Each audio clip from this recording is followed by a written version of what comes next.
भारतीय अर्थव्यवस्था के विकास में जब भी हम उसका चिंतन करते हैं और सोचते हैं कि भारतीय अर्थव्यवस्था को किस प्रकार से विकसित करें, क्योंकि इतने वर्षों के आज़ादी के बाद भी अभी भी हम डेवलपिंग नेशंस में आते हैं, विकासशील में हम विकसित नहीं हो पा रहे हैं।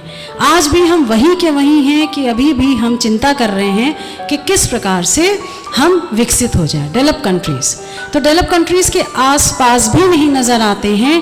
तो ऐसी क्या चीज़ हम करें जिसके द्वारा कि हम विकसित होने की कगार पे तो आए कम से कम।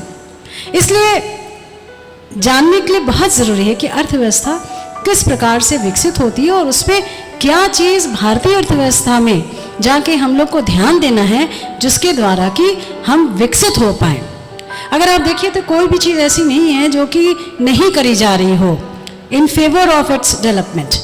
चाहे हम कोई भी उसके तत्व हों जिसके द्वारा विकास ला सकते हैं, सब में ध्यान देते हैं, सब में स्कीम्स बनाते हैं। उसके बाद भी ऐसी क्या बात है कि कम समय में आए हुए नेशंस कितने आगे बढ़ गए और हमारी जो इतनी प्राचीन काल की जो एक व्यवस्था, इतनी प्राचीन काल से जो हमारी अर्थव्यवस्था चली आ रही है, आज भी हम कहीं स्टैंड नहीं कर रहे हैं।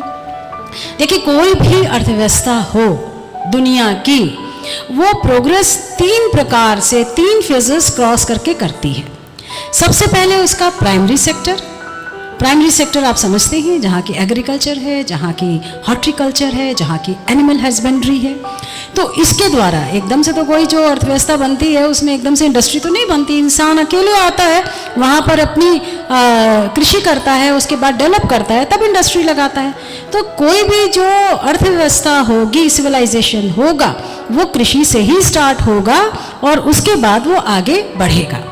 एंड सेकेंडली वो जाता है फिर प्राइमरी सेक्टर से सेकेंडरी सेक्टर पर। सेकेंडरी सेक्टर मतलब क्या हुआ? Manufacturing sector. मैन्युफैक्चरिंग का मतलब क्या हुआ? इंडस्ट्रीज का मतलब क्या हुआ?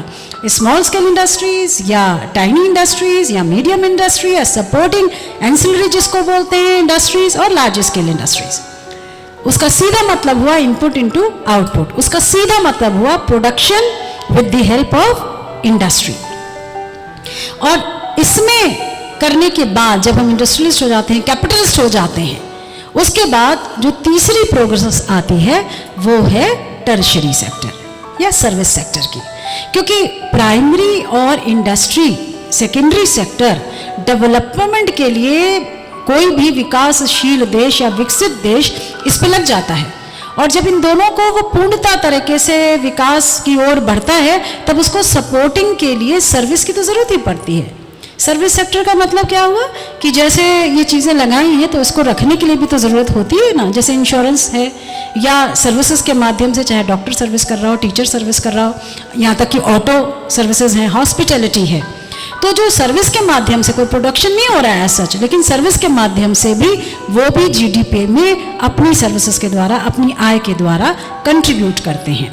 तो प्राइमरी सेक्टर, सेकेंडरी सेक्टर और टर्शियरी सेक्टर, इन तीनों के मेल से ही हमारा जीडीपी बढ़ता है और ये जीडीपी जितना आगे जाएगा उतना हम विकास कर पाएंगे। तो आगे कहाँ जाने का, और देखा जाए तो तीनों कंट्रीब्यूट कर रहे हैं। हमारी इकोनॉमी में खास बात ये हुआ है कि ये जो फेज़ है, जो नॉर्मल फेज़ है कि agriculture, then industry and then tertiary, हमने एग्रीकल्चर में बहुत अच्छा काम किया, अभी भी बहुत अच्छा काम कर रहे हैं। और जिस तेज़ रफ्तार से हमको इंडस्ट्री में करना चाहिए, उससे कहीं तेज़ रफ्तार से हमने टर्शियरी सेक्टर में काम किया और टर्शियरी सेक्टर हमारा बहुत अच्छा गया। तो जो अच्छा गया उसमें तो कोई नो ग्रीवेंसेस, अच्छी बात है। पीछे क्या रह गया? पीछे रह गया हमारा सेकेंडरी सेक्टर, हमारा मैन्युफैक्चरिंग सेक्टर, इंडस्ट्रियल सेक्टर। आप देख लीजिए, जितने भी देश विकसित हैं उनका यही सेक्टर सबसे ऊपर है। क्योंकि छोटी सी बात है, आप एग्रीकल्चर का एक बड़ा सा जूट का पैकेट ले गए इंटरनेशनल मार्केट में और साथ में दूसरे देश का, एक छोटे से देश का, कुछ उनके वर्षों ही की उनका अस्तित्व हुआ पड़ा, वो एक छोटा सा चिप निकालते हैं, वो हमसे कहीं गुना फॉरेन एक्सचेंज अर्न करके ले जाते हैं। वो हमसे कहीं ज़्यादा कैपिटलिस्ट होने की वजह से वो कहीं ज़्यादा विकास की ओर अग्रसर हो जाते हैं और हम उनके कंपटीशन में नहीं आ पाते। हम उतना जीडीपी का एक्युमुलेशन नहीं कर पाते। अर्जन नहीं कर पाते। तो मसला ये हुआ कि हम पीछे रह गए, कहाँ से? हमने इंडस्ट्रियल सेक्टर से। और चूंकि इंडस्ट्रियल सेक्टर से जो हमारा स्वॉट एनालिसिस है, जो हमारी कमी है, जो हमारी वीकनेस है, वही हमारी पोटेंशियलिटी है। कोई बात नहीं अगर हमारा इंडस्ट्रियल सेक्टर नहीं आगे हुआ तो, यानी कि अब भारत देश का विकास अगर कहीं डिपेंड करता है, इसके मतलब सीधा सीधा ये हुआ कि हमको इंडस्ट्री में लग जाना है।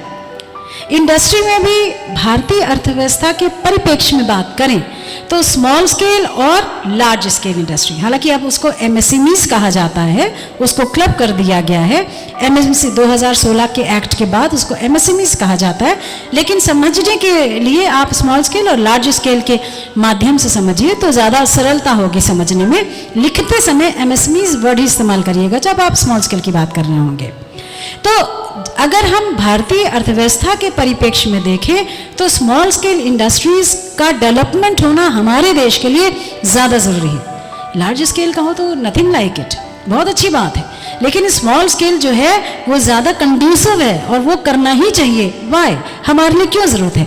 एक तो स्मॉल स्केल लेबर इंटेंसिव होती है एंड हमारा जो है देश है पॉपुलेशन वाला देश है, तो उन सबको एम्प्लॉयमेंट मिले। अनएम्प्लॉयमेंट हमारे लिए बहुत बड़ी एक समस्या है, तो जितनी हम स्मॉल स्केल इंडस्ट्रीज बनाएंगे उतनी ज़्यादा हम एम्प्लॉयमेंट दें। एक लार्ज स्केल इंडस्ट्री है, ठीक है, उसमें बहुत सारे आ जाएंगे एक जगह, लेकिन छोटा छोटा छोटा छोटा पूरे देश में अगर विकास चाहिए तो स्मॉल स्केल इंडस्ट्रीज हर जगह फैला के ज़रूरी है, उसको हमें तवज्जो देना।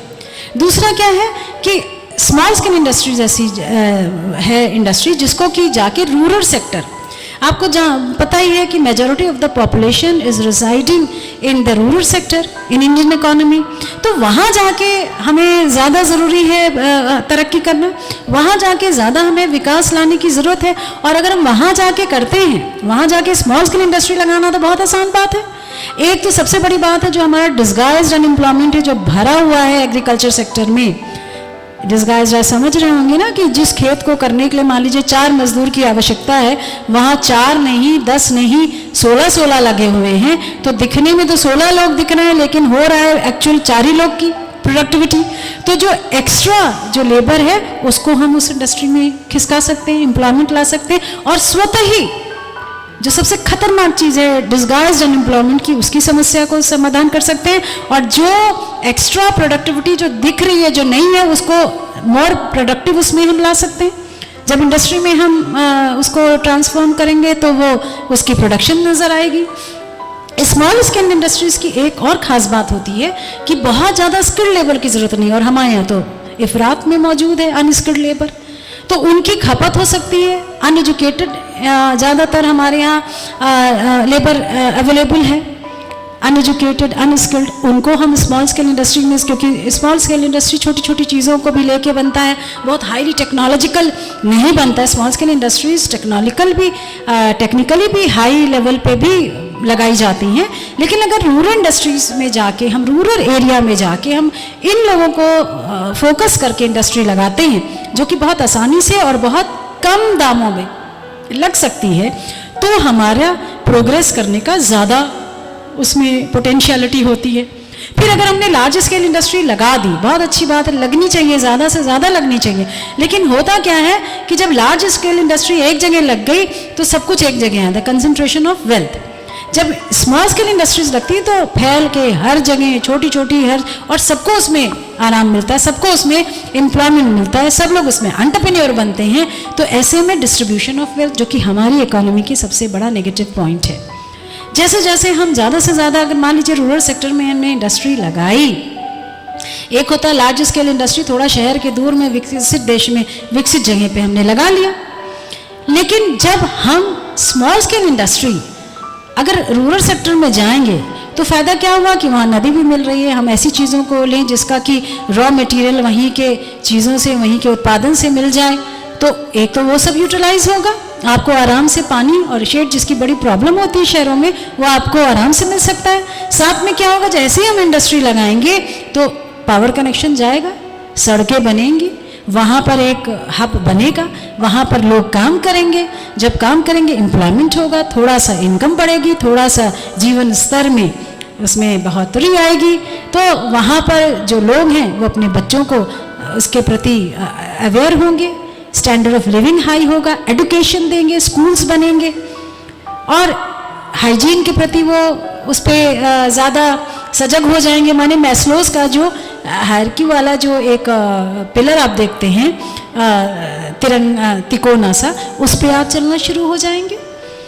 तो इस प्रकार से चाहे अनएम्प्लॉयमेंट हो, चाहे लो कैपिटल के माध्यम से, बहुत धनी कंट्री नहीं है हम लोग, हमारे पास कैपिटल की कमी, तो लो कैपिटल के माध्यम से हो, हमारे यहाँ जो अनस्किल्डेबल लेबर को इस्तेमाल करने का तरीका हो, चाहे कम टेक्निकली, बहुत हाई टेक्निकल चीज़ों को हम अफोर्ड नहीं कर सकते, लेकिन थोड़ी बहुत कम टेक्निकल चीज़ों को लगा के हम इंडस्ट्री करें, चाहे हथकरघा हो, चाहे हैंडलूम हो, चाहे खादी, इन सब के बहुत अच्छे एग्जाम्पल हैं जिन्होंने लगा के बहुत अच्छे लेवल पे ले गए। इस तरह से बहुत सारी चीज़ें हैं। हम इंडस्ट्रीज़ पे बहुत सारा हम लोग ने स्टार्टअप करा है, हमने इस तरीके से जहाँ पर कि लोग उनकी पोटेंशियलिटी के हिसाब से जो हमारे प्रोजेक्ट्स हुए हैं उसमें कितनी महिलाओं को हम लोग ने कोशिश करी है कि वे आएँ और अपना छोटा लघु उद्योग लगाएं, इसकी पोटेंशियलिटी उनको अवेयर कराइए, उनको बताइए कि आप रिस्क ले सकते हैं, तभी भारत देश का विकास हो सकता है, तभी हमारी अर्थव्यवस्था विकसित हो सकती है।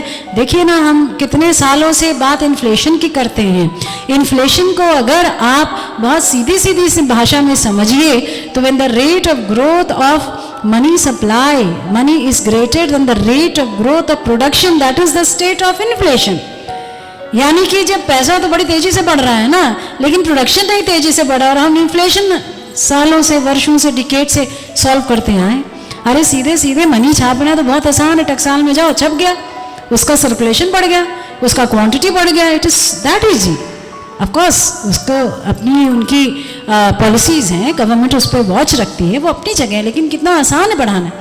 तो अगर इन्फ्लेशन अगर आपको कर्ब करनी है, उसके हिसाब से प्रगति लानी है, तो सीधा सीधा सा प्रोडक्शन क्यों नहीं बढ़ाते, और प्रोडक्शन बढ़ाने के लिए हम स्मॉल स्केल इंडस्ट्रीज़ पे क्यों नहीं जाते।